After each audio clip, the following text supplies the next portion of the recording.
नमस्कार दोस्तों, आज जो कहानी मैं आपको सुनाने जा रही हूँ एक सत्य घटना पर आधारित है।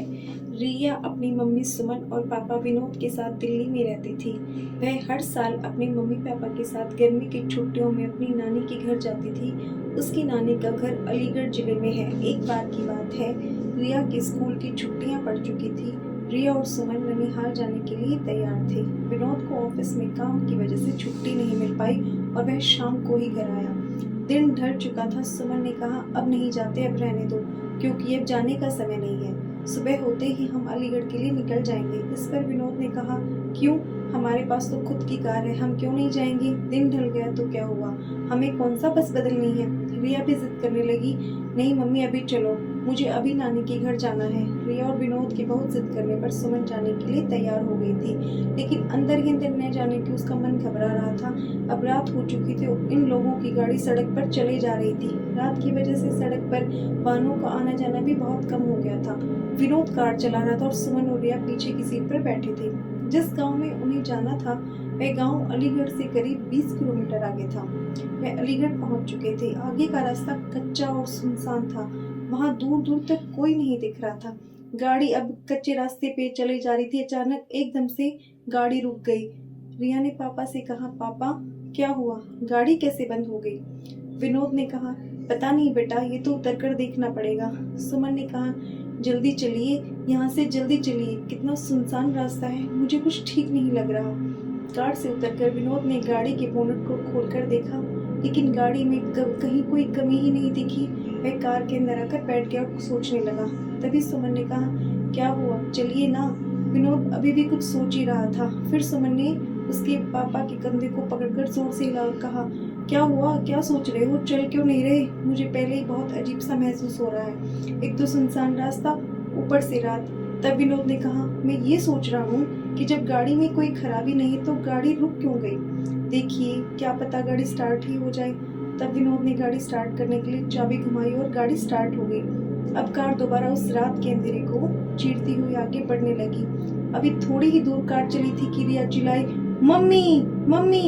एकदम से विनोद ने कार को रोका। दोनों मम्मी पापा रिया से कहने लगी, बेटा क्या हुआ, क्यों चीख रही हो? इस पर रिया ने कहा, पापा मुझे ऐसा लग रहा है जैसे हमारी कार के नीचे एक आदमी और औरत आ गए हैं। विनोद ने कहा, नहीं बेटा, ऐसा कुछ नहीं हुआ।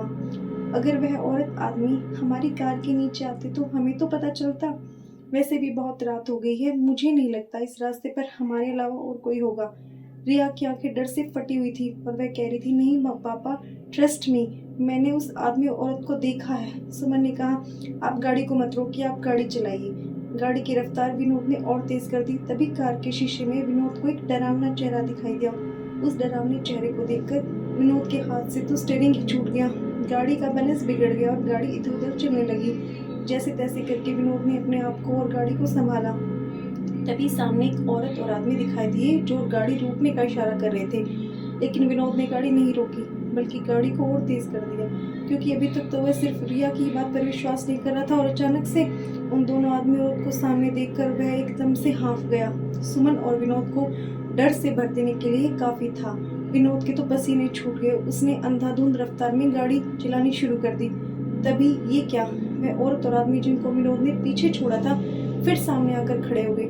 गाड़ी का इशारा रोकने का इशारा कर रहे थे। अब तो तीनों की जान मुंह को आ गई थी। तभी फोन की घंटी बजी। तभी सुमन कहने लगी, हेलो, कौन है? दूसरी तरफ से सुमन का भाई अर्जुन बोल रहा था, हेलो दीदी, कैसी हैं आप?